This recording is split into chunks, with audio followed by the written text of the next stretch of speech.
Welcome back to Fix Your Apps. In today's video, we're going to show you how to fix the auto-refreshing on Instagram.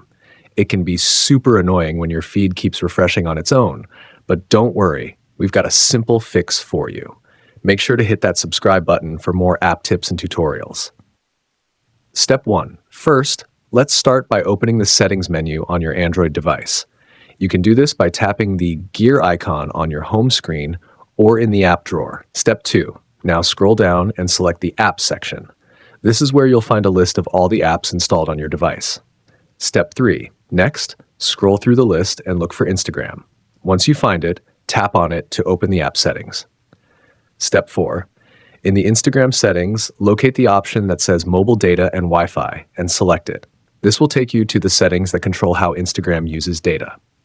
Step 5. Finally, find the setting for background data and toggle it off, then back on.